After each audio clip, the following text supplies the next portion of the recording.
Muito boa tarde a todos os amigos e amigas fãs de Elvis Presley que começaram a acompanhar a história de Cat Westmoreland e Elvis Presley, a cantora lírica de Elvis, por quem Elvis se apaixonou. No vídeo passado, na primeira parte do capítulo 1, deixamos Cat embasbacada no balcão da audiência, vendo pela primeira vez Elvis Presley atuar no palco. Vamos seguir daí hoje no capítulo.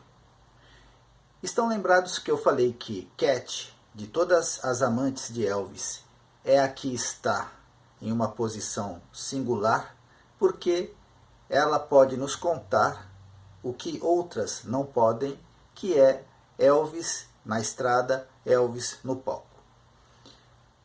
Cat vai nos contar aqui sobre alguns jogos que eles costumavam fazer.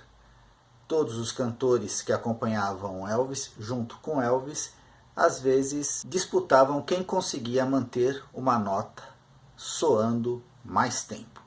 Também coisas que passam despercebido a quem assiste aos vídeos de Elvis. Elvis fazia muitos shows em Las Vegas, muitos diner shows, shows jantares, em que as pessoas estão comendo. Assim que Elvis entrava no palco, era uma quebradeira geral de pratos, que isso chegava a assustar.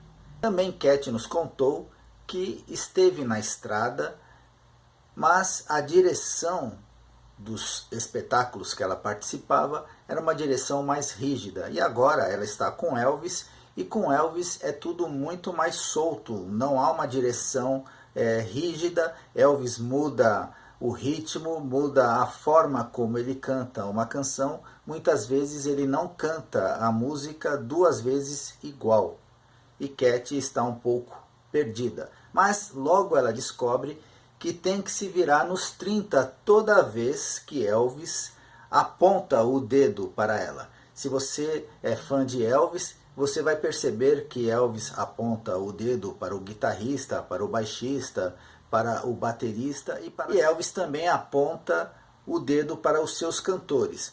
Você sabe que Elvis sempre misturou os sons. Elvis Presley é uma aquarela musical. Ele sempre misturou o country, o rhythm and blues e também o gospel. Então Elvis tinha no palco um quarteto vocal gospel, tinha as meninas da Sweet Inspirations, que eram um grupo R&B, rhythm and blues, e tinha também a sua cantora lírica, uma operística. Cat não sabia ainda como se encaixaria nesta fórmula, mas toda essa salada é a música do rei Elvis.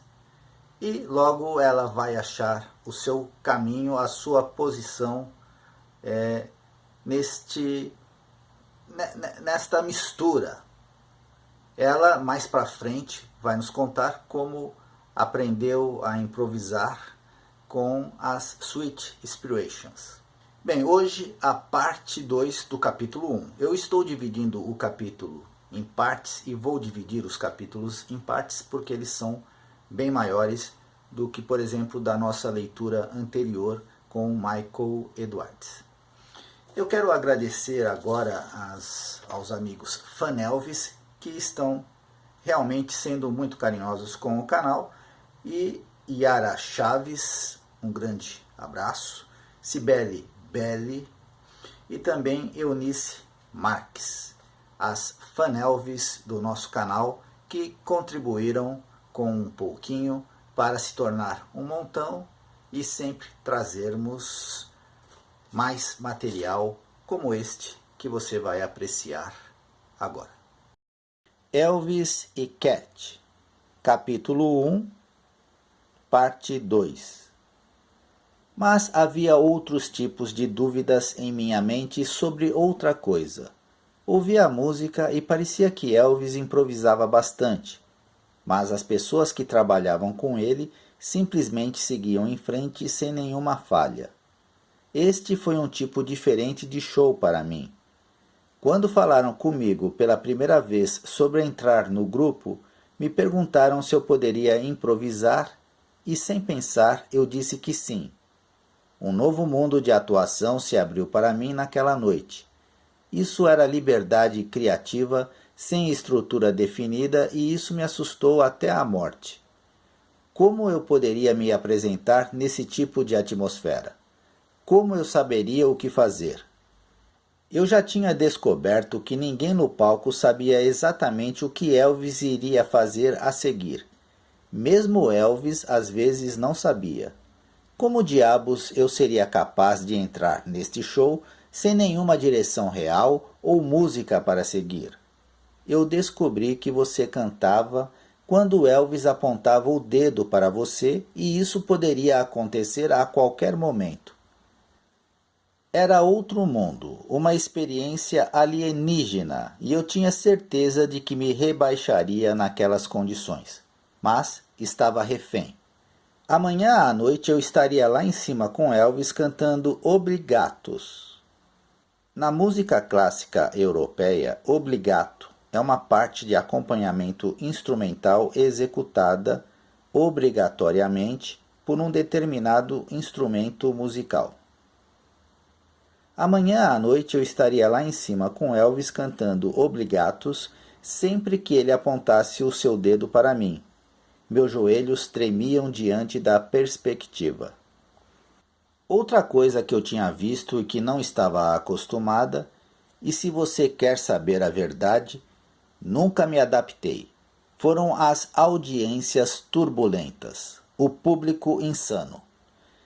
Eles adoravam tanto Elvis que fariam qualquer coisa para se aproximar dele durante uma apresentação. Eles lotavam as alas, corriam para o palco, clamando para tocá-lo. Como no mundo, eu me perguntei, alguém pode atuar nessas condições? Mesmo assim, os veteranos naquele palco estavam levando tudo com calma e não pareciam afetados por toda aquela ação maluca que acontecia na plateia.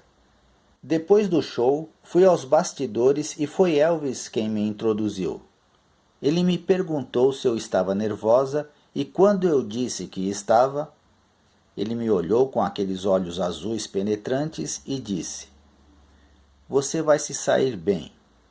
Quero que você relaxe e se divirta." Foi uma coisa muito legal de se fazer e fiquei muito surpresa com esse tipo de incentivo.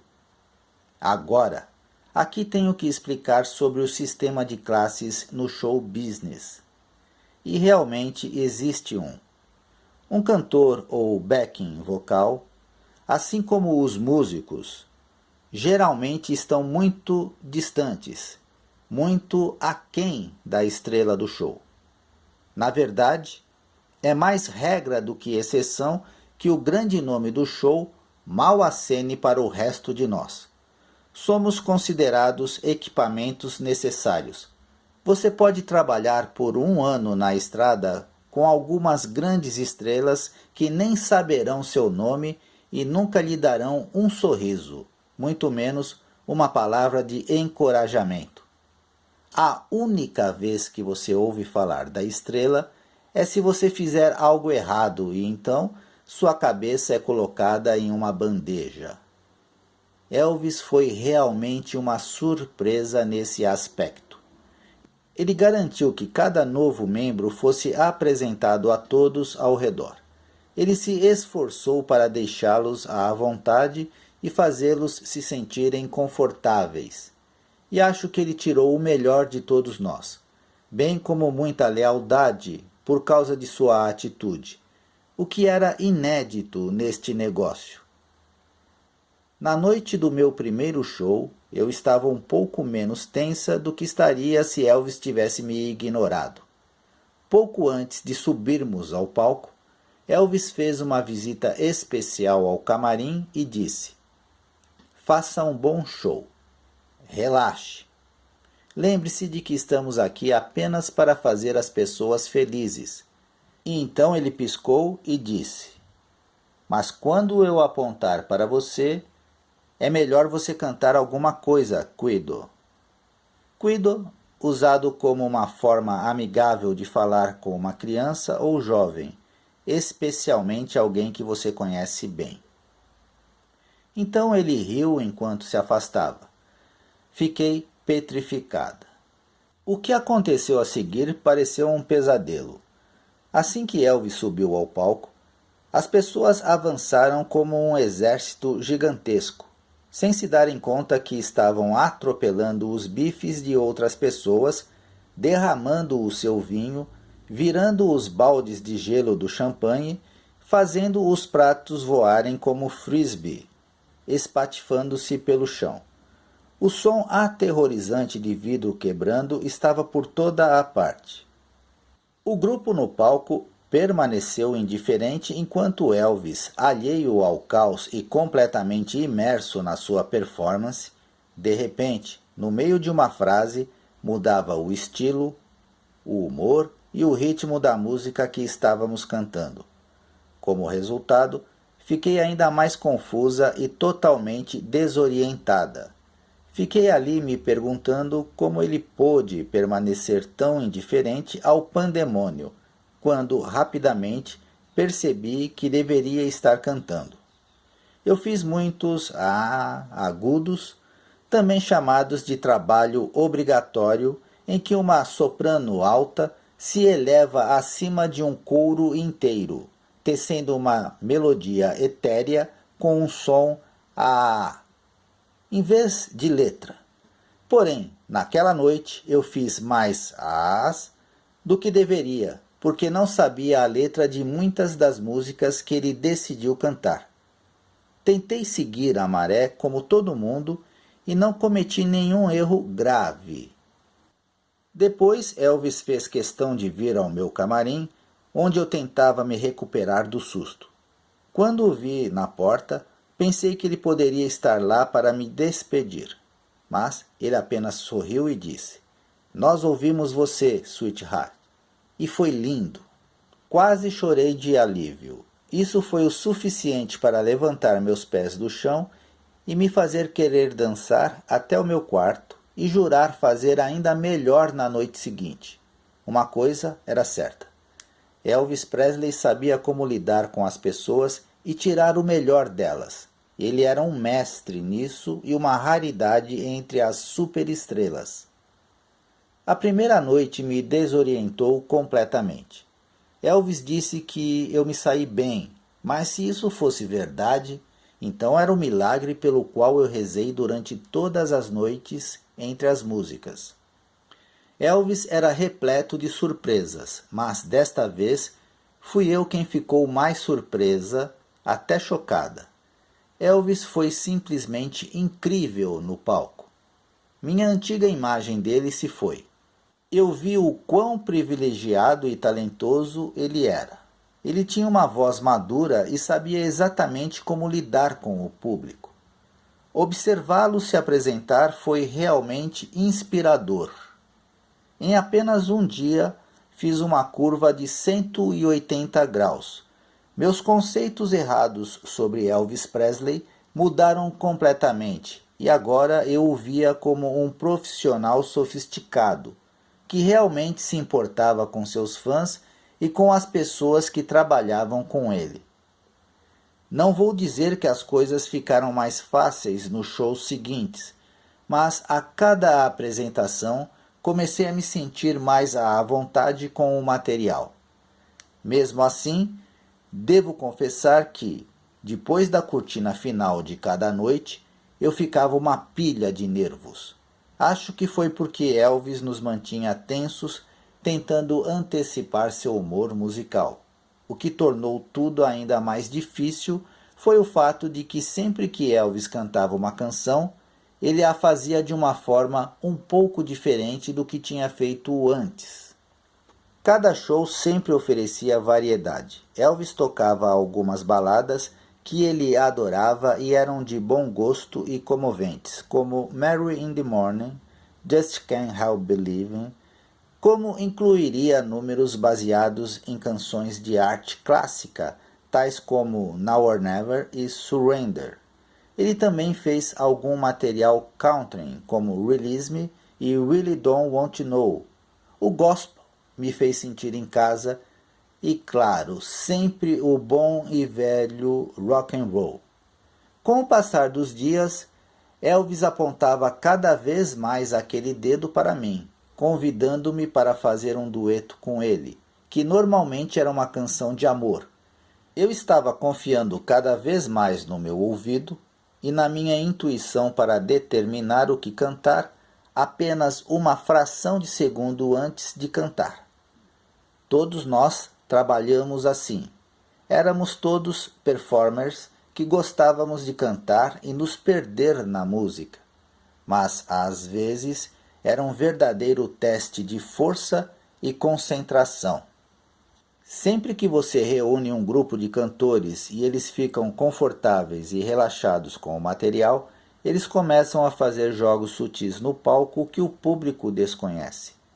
Um desses jogos foi um concurso de duração do Breath, respiração.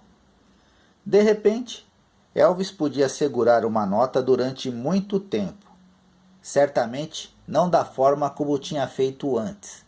Mas os cantores tentavam suplantar uns aos outros, mantendo aquela nota sem respirar. Ganhava quem mantinha a nota por mais tempo, e tenho orgulho de dizer que ganhei muitas vezes. Acho que isso teve algo a ver com a minha instrução e treinamento operístico. Elvis poderia manter o público próximo a ele e ignorar todo o resto. Sempre fiquei atenta a todas aquelas pessoas andando entre as mesas, caminhando em direção ao palco. O barulho de pratos sendo triturados ou caindo no chão durante uma apresentação foi algo que eu nunca me adaptei. Francamente, nunca tive certeza de que o círculo de seguranças fosse suficiente para conter toda aquela intensidade e determinação. Mas Elvis atuou como se não soubesse que uma ameaça real estava a poucos metros de distância. Final da parte 2. Bem, amigos e amigas, Elvis para sempre. Antes eu quero mostrar algo que a minha esposa me trouxe ontem. Ela comprou numa banca de jornal, as bancas de jornal que ainda resistem. A Folha de São Paulo está fazendo esta coleção e o número 6 vem o Rei Elvis, R$ 25,00 na banca de jornal, e é de um papel de uma qualidade muito bacana, e vem também até um card que você pode mandar para algum amigo fã Elvis seu. É uma dica, corra. Parece que era o último exemplar na banca. Claro, Elvis Presley sempre vende mais.